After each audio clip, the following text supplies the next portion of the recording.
The US President-elect Joe Biden has said he'll use the Defense Production Act to speed up the coronavirus vaccine. He's promising to deliver 100 million shots of the vaccine in his first 100 days in office. The UK has registered another record-breaking surge in coronavirus cases, up by more than 53,000 in a single day. Health officials say they're extremely concerned. English hospitals are now treating more COVID patients than at the peak of the first wave. Croatia has been hit by its strongest earthquake for decades. Latest reports say 7 people died in the quake, which had a magnitude of 6.4. Attempts to increase US government aid for those hit hardest by the pandemic appear to have been blocked by Republicans in the Senate. The increase was approved on Monday by the House of Representatives. It's currently being backed by President Donald Trump in his last few days in office. Stocks ended higher in a half session before the holiday break. The Dow Jones Industrials rose 70 points to close at 30,199. The Nasdaq Composite gained 33 points. The S&P 500 rose 13. All 3 indexes were little changed for the week. The Nasdaq was the best performer, rising 0.4%. Markets' reaction to the latest developments on a new coronavirus aid package was relatively muted. Dueling moves in the House to boost stimulus checks and cut foreign aid were blocked, raising the possibility of a government shutdown next week. Investors welcome news that the UK and the European Union reached an historic agreement on a Brexit trade deal. It's widely believed that Brexit will hurt both the UK and EU economies, but less so than if there had been no exit deal by the year-end deadline. In corporate news, shares of Chinese e-commerce giant Alibaba fell 13% after China stepped up pressure on the company, saying it was investigating complaints of potentially monopolistic behavior. U.S. markets are closed tomorrow for the Christmas holiday. And a final programming note, we'll also be taking a break. We're off all of next week and will return on Monday, January 4th. We begin here in Japan, where officials confirmed more than 3,500 new cases of the coronavirus on Tuesday. That brings the total number of infections in the country to over 228,000. The health ministry says more than 670 patients are in serious condition. Health officials reported over 50 deaths on Tuesday. Now, authorities in Tokyo confirmed 856 new cases. That daily tally is the highest for a Tuesday since the pandemic began. Now, the economic impact of the coronavirus is becoming clearer in Japan. A government survey has found nearly 80,000 people have lost their jobs because of the pandemic. And a group of labor lawyers has set up a counseling service for people struggling to make ends meet. The service, launched on Tuesday, is based at a Tokyo park. Lawyers and labor union officials interviewed the visitors. They included a man in his 40s who apparently was laid off by a construction company. He was staying at an internet cafe and had less than $1 in cash left. The executive committee supports people who've lost their homes to apply for temporary accommodations supplied by the Tokyo metropolitan government. The committee also gives them meals and money for living expenses. We hope people will spend the New Year holidays safely so they can start job hunting. If they can't find jobs, we want to help them live and receive welfare benefits. Turning now to South Africa, where officials continue to deal with a new strain of the coronavirus. President Cyril Ramaphosa has called for a series of tougher restrictions. The measures announced on Monday include a stay-at-home order and the nation's third ban on alcohol sales since the outbreak there began. The number of new coronavirus infections is climbing at an alarming and unprecedented rate. Gatherings will also be banned. Shops and restaurants will be required to close at 8 p.m. The World Health Organization is calling for cooperation to deal with the new variants of the virus. We're working closely with scientists all over the world to better understand any and all changes to the virus and how these changes affect its ability to spread or make people sick, or any potential impact on available tests, treatments, and vaccines. Tokyo's benchmark stock index surged to a 30-year closing high on Tuesday, boosted by hopes for a long-awaited U.S. pandemic relief package. The Nikkei 225 ended the day at 27,568. That's up more than 700 points, about 2.7% from Monday's close. It's the highest finishing level since August 1990. Investors snapped up a wide range of shares after key indexes in New York hit new peaks. People in parts of Japan are bracing for more frigid weather. The meteorological agency expects heavy snow and strong winds to hit wide areas along the Sea of Japan coast from Wednesday through Friday. Snow is also forecast for flat areas along the Pacific coast. The agency says a very powerful cold air mass will bring heavy snow along the Sea of Japan coast. That's expected to strengthen atmospheric pressure from Wednesday through Friday. During a period of 24 hours from Wednesday evening, up to 70 to 100 centimeters of snow is expected to fall in Niigata Prefecture and 60 to 80 centimeters in other areas of the Hokuriku region.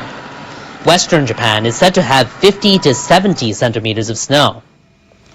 The East Nippon Expressway Company is warning of possible road closures. It's advising drivers to use snow chains on their tires.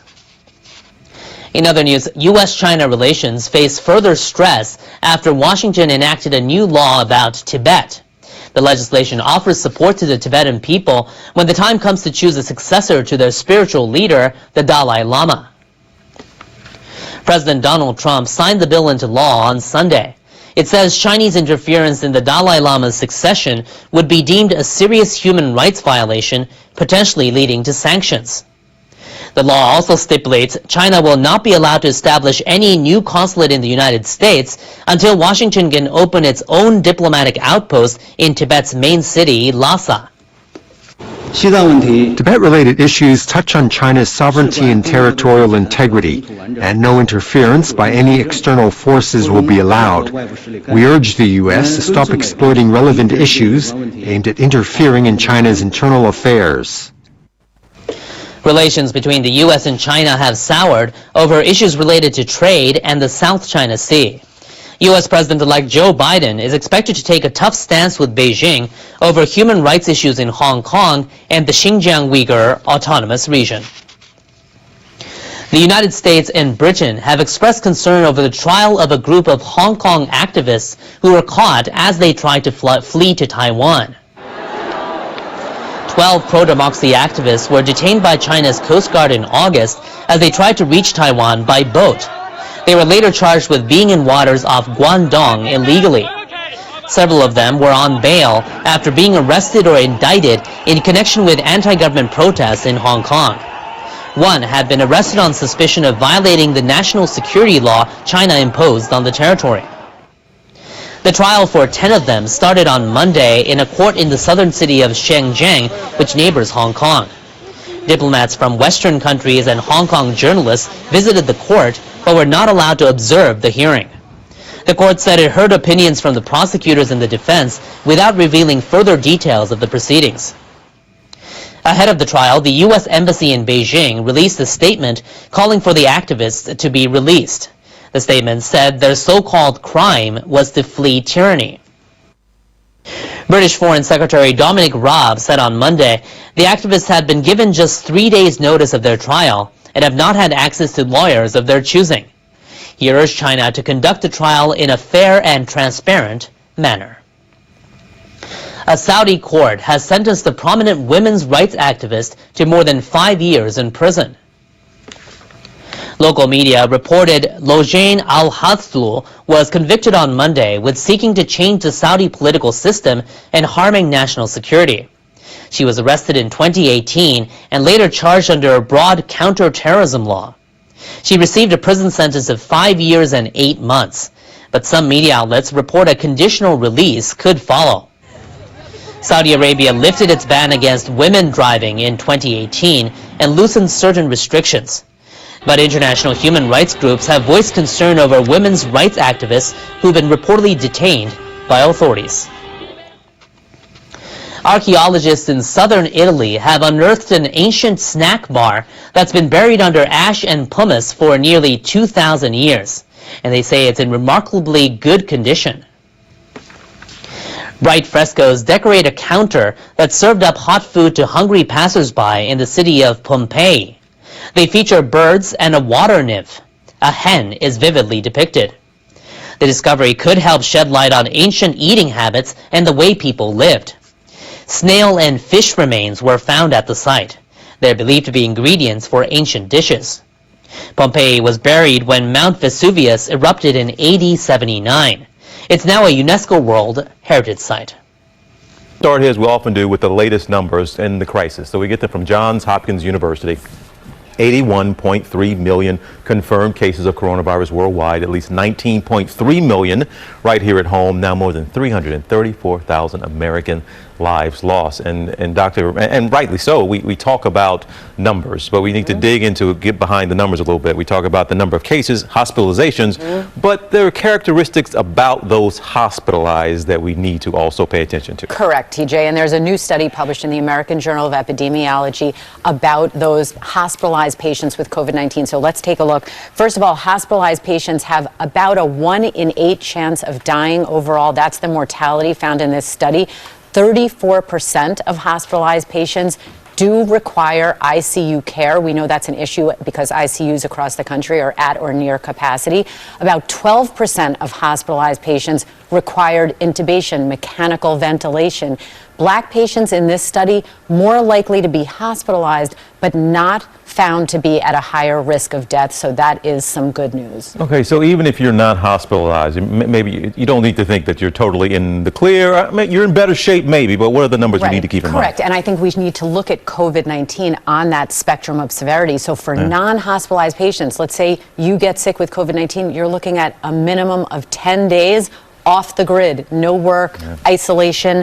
Also, there's this post-COVID syndrome we've talked about affecting anywhere from 10 to 30%, possibly even more residual long-term debilitating symptoms. And then overall, right now, according to the confirmed cases in this country, risk of death of COVID-19, 1 in 1,000. So it's not just the patients who are hospitalized. We all need to remember how to stratify our own risk. All right, and here we are. We got to get through the holidays now. So we're expecting, I mean, we talked about December being a record month, January, February. We could be in for some trouble. For sure. For sure. All right, Dr. Ashton, thank you. Turn now to ABC's Alex Prechet. Look, he decided to come back and join us here. Alex, good to have you here again. Good afternoon to you. Happy Tuesday, TJ. Good to see you. So we begin with those soaring coronavirus numbers and the efforts to ramp up vaccinations. Just over 2 million doses have been administered, and officials are behind. The Trump administration originally predicted 20 million doses administered by the end of the year. A fifth vaccine, this one from Novavax, now launching phase 3 trials in the U.S. and Mexico. Meanwhile, hospitals across Los Angeles County are overflowing, 96% with no room for new patients. Vice President-elect Kamala Harris and her husband getting their first doses of the vaccine today. Now to Washington and the overnight historic override. The House voting overwhelmingly to override outgoing President Trump's veto of the sweeping Defense Authorization Act. 109 Republicans voting against the president's veto. Now, the Senate is expected to hold its own veto vote later this week. And the question on Capitol Hill today is more financial help on the way. The House approving stimulus check increases to $2,000. President Trump had said that he wanted to bump that payout up, but it faces an uphill battle in the Senate. And millions are now bracing for a double weather whammy. At least 100 drivers stranded in heavy snow there on Mount Baldy in California as 2 storms bring snow, freezing rains, damaging winds, even tornadoes across the country through New Year's Eve and New Year's Day. Power outages are possible. And the white police officer who fired the fatal shots at Andre Hill in Columbus, Ohio, now terminated for unreasonable use of force and not turning on his body camera or offering medical help to Hill. That officer responding to a neighbor complaint when the incident happened. The Columbus police chief says Officer Adam Coy now has to answer to state officials. Federal charges are a possibility. And the passing of a fashion great. French designer Pierre Cardin, a household name for many overseas and here at home, turned the industry upside down in the 60s and 70s with his futuristic take. Mr. Cardin will be remembered for making some savvy business moves. TJ? Oh, what a legend there. I remember those clothes.